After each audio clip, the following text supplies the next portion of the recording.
মাদক ও মোবাইল আসক্তি থেকে যুব সমাজকে দূরে রেখে একটি সুস্থ ও সচেতন প্রজন্ম গড়ে তোলার লক্ষ্যে আন্তঃথানা ফুটবল খেলার আয়োজন করেছে বাংলাদেশ জামায়াত ইসলামী। শুক্রবার রাজধানীর বনানী গ্রিন সোসাইটি মাঠে আয়োজিত রিভিভার স্পোর্টিং ক্লাবের উদ্যোগে এই টুর্নামেন্ট অনুষ্ঠিত হয়। অনুষ্ঠানে অতিথি ছিলেন ঢাকার 17 আসনের জামাত মনোনীত প্রার্থী ডাক্তার এস.এম. খালেদুজ্জামান। তিনি বলেন, যুবকরা যদি মাঠে ফিরে আসে তাহলে তারা মাদক ও মোবাইল আসক্তি থেকে দূরে থাকতে পারবে এবং দেশ গঠনে গুরুত্বপূর্ণ ভূমিকা রাখবে। আমরা দেখেছি যে যুব সমাজ আজকে মাদকাসক্ত হচ্ছে এবং যুব সমাজ মোবাইল অ্যাডিকশনের মধ্যে যাচ্ছে। এই মোবাইল অ্যাডিকশন এবং মাদকাসক্ত থেকে যুব সমাজকে ফিরিয়ে যুব সম্পদ পরিণত করার জন্য আমাদের এই উদ্যোগ।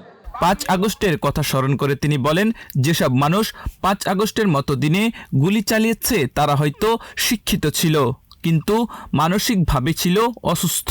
তাই খেলাধুলার মাধ্যমে নতুন প্রজন্মকে সুস্থ, মানবিক ও দেশপ্রেমিক করে গড়ে তুলতে হবে। 5 আগস্টে আমরা দেখেছি যেভাবে ছাত্রদের বুকে গুলি চালানো হয়েছে, বড় বড় শিক্ষিত মানুষ কিন্তু তারা মানসিকভাবে সুস্থ ছিল না। সুতরাং একটা সুস্থ জাতির জন্য একটা সুস্থ দেহ দরকার।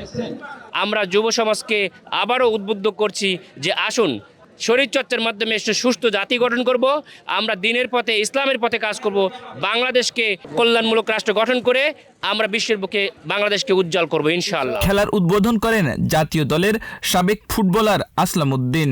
আয়োজকদের মতে নিয়মিত এমন ক্রীড়া আয়োজনের মাধ্যমে যুব সমাজের মধ্যে ইতিবাচক চিন্তা ও উদ্যম জাগ্রত করা সম্ভব।